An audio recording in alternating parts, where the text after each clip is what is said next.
Hi hello नमस्ते. मी पूजा. आणि बरंच काही या यूट्यूब चॅनलवर तुम्हा सगळ्यांचं अगदी मनापासून स्वागत करते. आज मी तुम्हाला एवढी सोपी, अतिशय चविष्ट, रुचकर अशी एक रेसिपी दाखवणार आहे. ही रेसिपी तुम्ही टिफिनसाठी करा, पाहुणे आल्यावर करा, साईड डिश म्हणून करा. अतिशय अप्रतिम होते. खायला खरंच खूप छान लागते आणि अवघ्या 7 मिनिटात तयार होते. तर चला जास्त वेळ न घालवता लगेचच आपण रेसिपीला सुरुवात करूया. या रेसिपीसाठी फार काही साहित्य लागणार नाही आहे. अगदी मोजक्या साहित्यांमध्ये आपली ही रेसिपी तयार होणार आहे. या रेसिपीसाठी इथे मी 2 कांदे घेतलेले आहेत. पहा, आपल्याला कांदे लहान घ्यायचे आहेत. जर कांदा मोठा असेल तर एकच घेतलात तरी चालेल. बरं, ही रेसिपी मी 2 जणांसाठी करते आहे. तर त्यानुसारच आपल्याला कांद्याचं आणि टोमॅटोचं सोबत मिरचीचं प्रमाण ठरवायचे. तर इथे मी 2 जणांसाठी करते आहे म्हणून मी इथे 2 कांद्यांचा वापर केला आहे आणि 4 टोमॅटोंचा वापर केलेला आहे. तर पहा, सगळ्यात आधी आपल्याला कांद्याची साल काढून घ्यायची आहे. म्हणजे व्यवस्थित असा कांदा साफ करून घ्यायचा आहे. कांद्याला बहुतेक वेळा काजळी असते, त्यामुळे कांदा स्वच्छ असा नळाखाली धुवून घ्यायचा आहे. तर पहा, इथे मी छान असा कांदा धुवून घेतलेला आहे. आता कांद्याचा मधला जो भाग असतो ना, त्याचं जे मधलं टोक असतं ते काढून टाकायचं आहे आणि कांद्याला अशा पद्धतीने फक्त कट द्यायचे. पहा, कांदा मी इथे अखंड चिरलेला नाही आहे, त्याला फक्त असे कट दिलेले आहेत. तर मी दोनही कांद्यांना अशा पद्धतीने कट देऊन घेते, म्हणजे आपण जेव्हा हे कांदे उकळायला टाकणार ना, ते लवकर शिजले जातील आणि आतपर्यंत शिजले जातील. त्यानंतरनं आता इथे मी 4 टोमॅटो घेतलेले आहेत. बरं, हे टोमॅटो आधी आपल्याला स्वच्छ धुवून घ्यायचे, त्यानंतरनं चिरायला घ्यायचे. टोमॅटोची सुद्धा ही जी मागची बाजू आहे ना देठाकडची, ती काढून घ्यायची. मध्ये पहा, जर हिरवा भाग दिसत असेल तर तो सुद्धा आपल्याला इथे काढून घ्यायचा आहे. आणि त्यानंतरनं टोमॅटो उलटा करून या साईडने टोमॅटोला सुद्धा आपल्याला अशा पद्धतीने कट देऊन घ्यायचे. असे कट दिल्यामुळे टोमॅटोसुद्धा लवकर शिजला जातो आणि त्याची साल सेपरेट व्हायला मदत होते. तिखट तुम्ही तुमच्या आवडीनुसार कमी जास्त करू शकता. इथे मी 4 मिरच्यांचा वापर केलेला आहे. जर तुमच्याकडे लाल मिरच्या असतील तर त्या घेतल्यात तरी चालेल. माझ्याकडे इथे लाल मिरच्या नव्हत्या म्हणून मी हिरव्या मिरच्यांचा वापर केलेला आहे. जवळपास 1-1.5 तांब्या पाणी इथे मी गरम करण्यासाठी ठेवलं होतं. प्यायचं पाणीच ठेवायचं आहे आपल्याला गरम करण्यासाठी. त्यानंतरनं पाण्याला छान उकळी आली की त्यामध्ये कांदा, टोमॅटो आणि ह्या 4 मिरच्या घालायच्या. वरतून झाकण ठेवायचं. गॅसची फ्लेम मीडियम टू लो ठेवायची आणि हे छान असं होऊन द्यायचं कमीत कमी 3 मिनटं. तर पहा, याला शिजण्यासाठी इथे 3 मिनटं लागणार आहे आणि पुढच्या प्रोसेससाठी 3-1 मिनटं खूप झाले, म्हणून मी म्हटलं ही रेसिपी आपली अवघ्या 7 मिनटात तयार होईल. तयारी करण्यासाठी 1 मिनटं धरा आणि बाकीच्या प्रोसेससाठी 6 मिनटं. तर पहा, इथे आपल्या टोमॅटोची साल अशी व्यवस्थित सेपरेट होती आहे, म्हणजे आपला टोमॅटो शिजला गेलेला आहे छान. आता आपण टोमॅटो, कांदा आणि मिरची या पाण्यातनं काढून घेऊया. तुम्हाला हवं असेल तर तुम्ही या सगळ्या गोष्टी वाफवून घेतल्यात ना चाळणीत ठेवून तरीसुद्धा चालणार आहे, किंवा डायरेक्ट पाण्यामध्ये घालून अशा पद्धतीने शिजवून घेतल्यात तरीसुद्धा चालणार आहे. इथे मी अर्धा इंच आल्याचा तुकडा घेतलेला आहे. आला आपण थोडं बारीक करून घेणार आहोत, म्हणजे ते व्यवस्थित असं बारीक व्हायला मदत होईल. तर इथे मी आलं कट करून घेतलं. भरपूर असा लसूण घ्यायचा आहे. पहा, लसणामुळे आपल्या या रेसिपीला खूप छान चव येणार आहे. आता इथे जी टोमॅटोची साल आहे ना, ती संपूर्ण साल आपण काढून घेऊया. म्हणजे कसं, टोमॅटोची जी साल असते ती दाताखाली आली की चांगली लागत नाही आणि नीट चावायला सुद्धा जमत नाही. शक्यतो टोमॅटोची साल आपल्याला काढून टाकायची आहे.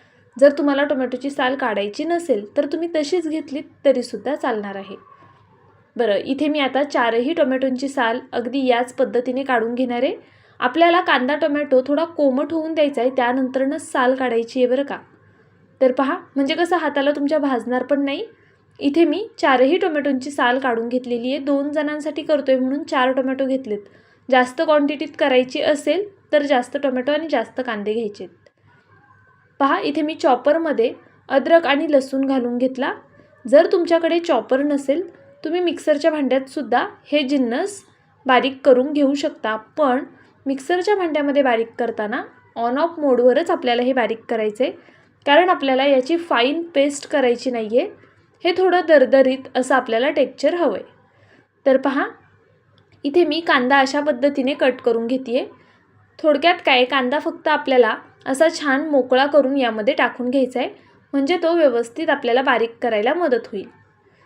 त्याचबरोबर टोमॅटोसुद्धा मी अशा पद्धतीने कट करून घेणार आहे. एका टोमॅटोचे 4 ते 5 भाग करायचे आहेत फक्त आणि यामध्ये टाकून घ्यायचे आहेत. म्हणजे कसं होतं की टोमॅटोसुद्धा लवकर बारीक व्हायला मदत होते.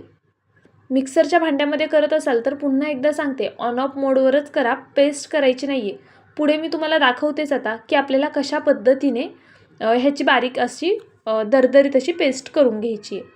तर पहा, चॉपरचं झाकण लावून घेतलं आणि हे भरपूर असं शिजलेलं आहे, त्यामुळे ना चॉपरलासुद्धा फार वेळ लागणार नाही आहे. हार्डली फक्त 7-8 वेळा तुम्ही असं हे ओढायचं आहे आणि आपलं हे छान असं बारीक तयार होणार आहे. तर पहा, इथे आपला चॉपरमध्ये हे फिरवून झालेलं आहे, खूप वेळ लागत नाही आहे. पाहू शकता तुम्ही, व्यवस्थित असं हे बारीक झालं आहे आणि अशाच पद्धतीने आपल्याला हे दरदरीत हवे. ह्याची फोडणी खूप इंटरेस्टिंग आहे, त्यामुळे व्हिडिओ नक्की शेवटपर्यंत पहा. इथे मी 2 पळ्या तेल घालून घेतले. आपली जी छोटी पळी असते ना, त्याने 2 पळ्या तेल घातले. तेल तुमच्या आवडीनुसार कमी जास्त करू शकता. तेल छान गरम झालं की मोहरी घालायची. मोहरी तडतडल्यानंतरच जिरं घालायचं. त्यानंतरनं 2 चमचे जवळपास मुगाची डाळ घातलेली आहे. मुगाच्या डाळीऐवजी उडदाची डाळ घातली तरीसुद्धा चालणार आहे. सोबत कढीपत्त्याची पानं घालून घ्यायची, म्हणजे त्याने सुगंध खूप छान येईल आपल्या या चटणीला. आणि त्यानंतरनं जर तुमच्याकडे अशी लाल मिरची असेल ना, बेडगी मिरची, तर ती घालायची. सोबतच फोडणीमध्ये पांढरे तीळ घालून घ्यायचे आणि थोडंसं हिंग घालायचं. आता ही फोडणी छान अशी परतवून घेऊया.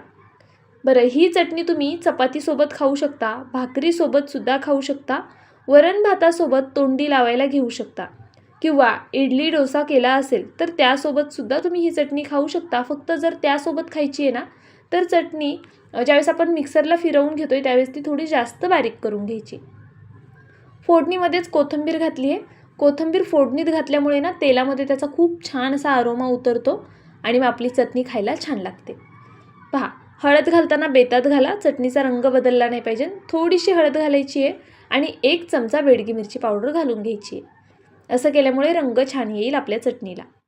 तर पहा, मसाले काही सेकंद तेलावरती परतवून घेतले. या व्यतिरिक्त कोणताही मसाला घालायची गरज नाही आहे बरं का. मसाले तेलावरती थोडेसे परतवून घेतल्यानंतरनं ही जी आपण वाटून घेतलेला टोमॅटो, कांदा आणि मिरची होतं, त्याचबरोबर अद्रक, लसूण, हे सर्व एकत्रित यामध्ये घालून घ्यायचं. आणि हे घालत असताना गॅस थोडा मोठा करायचा, हे घालून घ्यायचं आणि छान असं मिक्स करून घ्यायचं. गॅस थोडा मोठाच आहे, मोठ्या गॅसवरच मी हे थोडंसं परतवून घेतलं. आता गॅस मीडियम ठेवूया आणि मीठ टाकून घेऊया. मीठ टाकायचं आहे, छान मिक्स करायचं आहे. मिठासोबत तुम्ही इथे 2-4 साखरेचे दाणे घालू शकता, म्हणजे जवळपास अर्धा चमचा साखरेचे दाणे तुम्ही इथे घालू शकता. मी साखरेचे दाणे यामध्ये घातलेले आहेत मिठानंतरनं, पण तो व्हिडिओ स्किप झाला आहे. इथे व्हिडिओ चालू करायलाच विसरले खरं तर इथे आवर्जून साखरेचे दाणे थोडेसे घालून घ्या आणि त्यानंतरनं पुन्हा हलवून घ्या आणि झाकण ठेवा. आता फक्त 2 मिनटं झाकण ठेवलं ना तरी पुरेसे. 1-2 मिनटं फक्त झाकण ठेवलं होतं मी. चटणीला छान अशी वाफ बसलेली आहे. मीडियम फ्लेमवरच आपण ह्याला झाकण ठेवून वाफ काढून घेतलेली आहे. आता गॅस मी पुन्हा थोडा मोठा करते आहे आणि एक अर्धा मिनटं फक्त ही चटणी परतवून घेते आहे. असं केल्यामुळे काय होतं ना, चटणी छान तेल रिलीज करते आणि चटणी दिसायलासुद्धा छान दिसते, खायलासुद्धा रुचकर लागते. पहा, थोड्या मोठ्या गॅसवर परतल्यामुळे याचं पाणी बऱ्यापैकी आटलेलं आहे. वरतून कोथिंबीर घालून छान मिक्स करून घेतली ही चटणी. अप्रतिम लागते. यामध्ये जी मध्ये मध्ये डाळ येते ना, त्यामुळे ही चटणी खायला अजून जास्त छान लागते. जर तुम्ही यापूर्वी अशा पद्धतीने चटणी केली नसेल ना, तर एकदा टिफिनसाठी सुद्धा करून पहा. खूप कमाल आहे.